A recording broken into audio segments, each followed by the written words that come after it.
अस्सलाम वालेकुम। तो उम्मीद करती हूँ आप सब खैरियत से होंगे।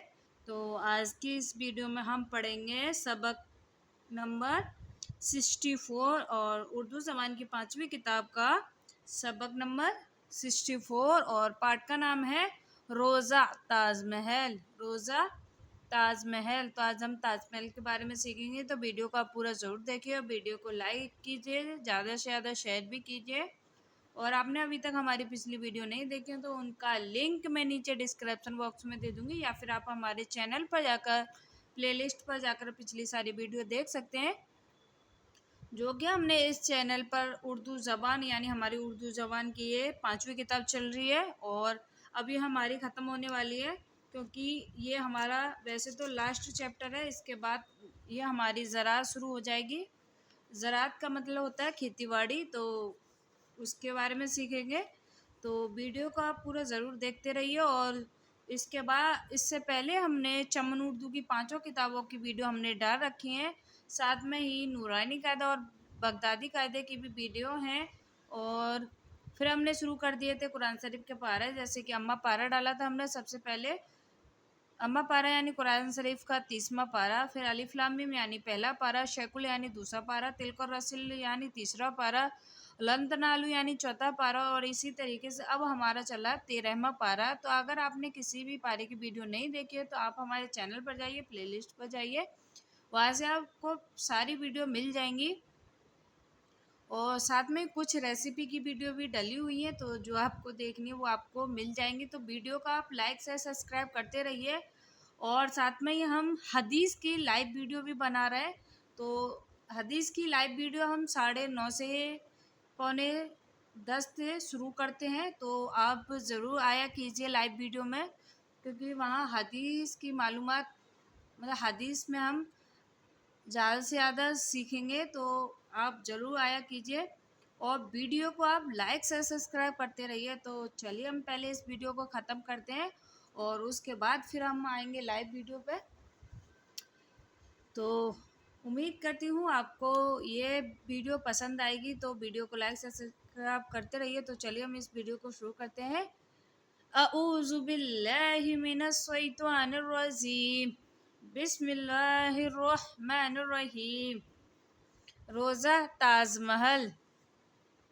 नंबर 1, शाहजहाँ की उम्दा इमारतों में से ये मकबरा भी है, जिसकी खूबी को दुनिया की कोई इमारत नहीं पहुँचती। मशाला की उम्दगी और तख्शा की पाकीज़गी ने वो अजीब रौनक पैदा की है कि यूरोप एशिया की तमाम मशहूर इमारतों से ये मकबरा शबकत ले गया है। नंबर 2, जिसके नाम से ये मकबरा मारूफ व मशहूर है, वो शाहजहाँ की बेगम मुमताज़ महल थी। अवामुन्नास ने लफ्ज़ मुमताज़ को ताज बना लिया और अब यही लफ्ज़ आम व ख़ास की ज़बानों पर जारी है। बाद रहलत की शाहजहाँ भी इस मकबरा में मदफून हुआ। चुनांचे शाह व बेगम दोनों की तरतीबें पहलुओं पर पहलू है। नंबर 3, आगरा की शर्की जानिब में दरियाए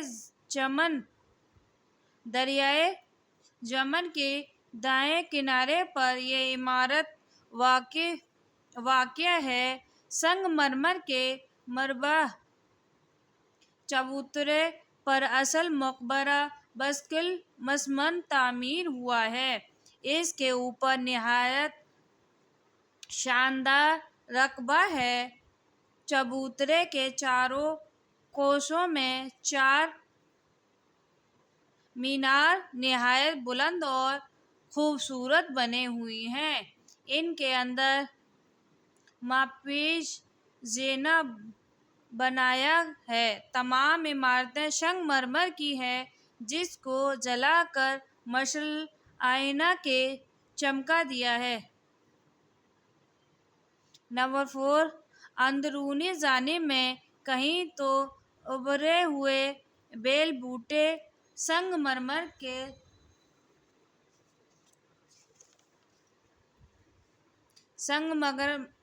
مرمر میں تراشے ہیں، جن کے دیکھنے سے ایسا شبہ ہوتا ہے گویا پتھر کو قالب میں ڈھال دیا ہے۔ کہیں رنگا رنگ بیش قیمت پتھروں کو سنگ مرمر میں وضع کر کے گول بوٹے بنائے ہیں۔ زمرد، یاسپ، عقیق وغیرہ اس خوبی کے نام میں لائے گئے ہیں کہ ان سے پھول پتھروں کا اصلی رنگ ظاہر ہوتا ہے۔ بعض مبصروں کا قول ہے کہ ایک ایک بوٹا 100 ٹکڑوں کے مرکب ہے اور ہر ٹکڑے ابکرد رمنا شب تراش گیا ہے۔ نمبر 5، وہ خاص خوبی جس کی بدولت یہ عمارت دنیا کی عمارتوں میں فائق ہے، یہ ہے کہ اس کی بیل بوٹے کی ساخت میں غایت درجے کا تناسب اور ان کے رنگوں میں نہایت درجے کی موزونی ہے۔ غرض عمارتوں کی خوش اسلوبی اور گلکاری کی عطافت دیکھنے والوں کے دل پر ایسا عجیب اثر پیدا ہوتی ہے کہ بیان میں نہیں آ سکتا۔ نمبر 7، مقبرے کے غربی جانب میں مسجد اور شرقی سمت میں تسبیح خانہ ہے۔ یہ دونوں عمارتیں شکل ہیں اور سنگ سرخ سے بنی ہیں۔ جنوبی طرف میں ایک نہایت عالیشان دروازہ ہے۔ اس کے پہلو میں سنگ سرخ کے دالان دور تک چلے گئے ہیں۔ اس کی عمارت بھی قابل دیر ہے۔ اس دروازے کے مقبرے تک حوض ہے اور اطراف حوض کے تمام زمین باغ و چمن سے آراستہ اور سرسبز و شاداب ہے۔